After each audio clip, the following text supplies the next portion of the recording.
Hello guys, magandang umaga. Ayan, dito kami ngayon guys. Tingnan niyo si guys, si Macho guys, sa sobrang katamaran niya. Paano siya kumakain palagi ganito guys, nakahiga. Ayan guys. Oh.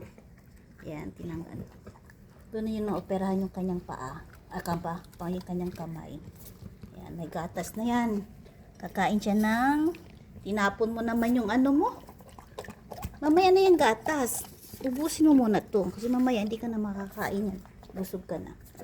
Yan, kakain mo na siya guys ng pork ribs na may kasamang, ano ba tawag nan? May kasamang potato and carrots. Ayan.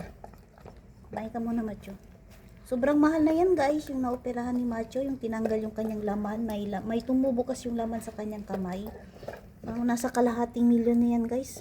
Kasi nasa 7,000 na operahan. 7,000 almost operahan. Tapos araw-araw kami nagpupunta, magtatanggal ng bandage. Tapos nung last week naman, kala namin tatahiin siya ulit, pero nung pinuksan na naman ng doktor, okay naman daw yung sugat niya, naghihilom na daw unti-unti. Kaya yun, ubusin mo na to. Kaya yun guys. At maraming salamat pala sa walang sawang dasal kay Macho guys. Ay ito pala ngayon si Macho guys ngayon. Okay na siya. Ang hirap ko yan guys, oh. Dinadala ko yan sa labas, yan, oh, ihihilahin ko pa siya kailangan, oh. Tinaw. Pag nandito ako, paayaw-ayaw yan. Tingnan mo. Ganyan talaga yan siya. Kailangan pahabain talaga pasensya. Ubusin mo na. Kailangan pa talaga hawakan ko para makain. Sobrang ano yan pa baby. Sobrang pa baby talaga yan guys. Kaya ayan, wala tayong magagawa kundi pabain din natin yung pasensya kasi kahit hindi naman nagsasalita yan, buhay yan eh. Syempre guys, diba? Special lang tayo ginawa ng ating Panginoon kasi nakakapagsalita tayo. Pero yan sila guys, syempre may mga mata, may ilong, may puso. Yan, pareho din tayo yan, nakakahinga din, nakakain, nagugutom. Yan. Masakit na yung kamay ko, pre. Ay, sobra naman yan. Yan. So, ganun na yan guys. Kailangan talaga pabain. Ay, si Achay pala guys, matagal nyo na din nakikita. Ayain nyo, pakita ko sa inyo kung ano na din nangyayari sa kanya ngayon. Andun pa rin si Achay guys. Achay pa rin. Iubusin mo na to. Nag-i-enjoy si Macho. Kumain yung carrots, tsaka yung patatas. Alam mo Macho, sa Pilipinas yan, yung pork ribs, pwede namin gawing adobo na yan, pero dito, naku, doon naman sa Pilipinas, yung patatas, pwede gawing fries namin yan, pang merienda, pang smashed potato. Lagyan mo yan ng on top na ano, cheese, mozzarella cheese on top, tapos lagyan mo sa oven, agoy, kay sarap. Pero dito guys, ayan, nag-i-enjoy si Macho guys, malapit na matapos. Sige, kain ka lang lablab, para sa'yo yan. Para makatulog ka ng maayos. Nag-take siya ng gamot guys. Yung gamot niya na ano, meron pa boy oh.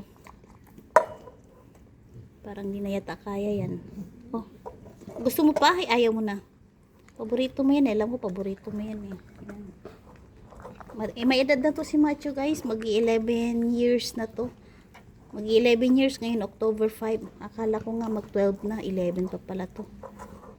Pero sa aso yan guys, ano na yan, may edad na din. Parang nasa ano na yata to, 70 plus times nyo guys ng 7. Kasi yung mga aso kasi guys, pag 1 year, 7 years old na sila. Pag tinatanong mo about months, baby pa sila. Pero pag umabot na sila ng 1 year, i-times nyo ng 7. Pag 2 years, times nyo ng times 2. So, 14 years. Okay na yan. Inom ka na ng milk. Huwag na masyadong kumain ng marami. Yan. Nag-enjoy si Macho. Yan ang kanyang milk. Okay. Yan. Tapos matulog ka na ha. So, next appointment na naman namin guys ay nasa 22. Monday na naman. Monday, alas 9. So, kailangan maaga na naman kami aalis niyan. Aalis kami nga nasa ano, alas 9. So, painumin ko yung gamot niya, yung ano siya, hindi siya makulit. 5 tablet yun guys. Bale, 7:30 pa inumin ko na siya kasi yung gamot kasi nagkaroon ng side effect after 1 hour and a half. 2 hours, wala na yan. Mahina na yan. Parang alasing na yan si Macho. Oo. So, kailangan talaga siya mag-behave doon para papalitan yung kanyang bandage. So, ganun lang talaga guys, ang buhay. Ayan, humingi ako ng pasalamat guys sa walang sawang pagsuporta niyo sa aking video. Maraming salamat. At syempre, ang ginagawa ko ay nagsusupport. Nagpupunta din ako sa mga live sa mga YouTube para syempre makikipag-engage din tayo sa ating mga kapwa YouTuber. Syempre mas lalo tayo makilalang bawat isa doon.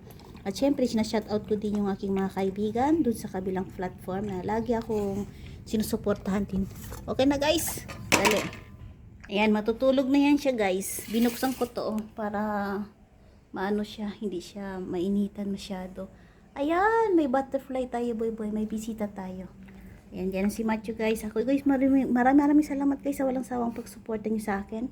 Ito pala si Macho guys ay may edad na din to, sa katandaan na din niya. Mahina na yung kanyang mga paa. Kung bakit ganyan yung position niya kasi nga yung kanyang buto-buto guys ay hindi siya original na retriever kundi mix ano siya guys, mix breed. Oo, siguro yung nanay yata niya maliit tapos yung ayun yata niya retriever. Yan, okay na guys. Ako yung mga pasalamat. Hanggang sa muli. See you sa aking next video. Please like and subscribe. And huwag niyo kalimutan pindutin yung bell para lahat kayo updated sa aking mga bagong upload. Bye-bye!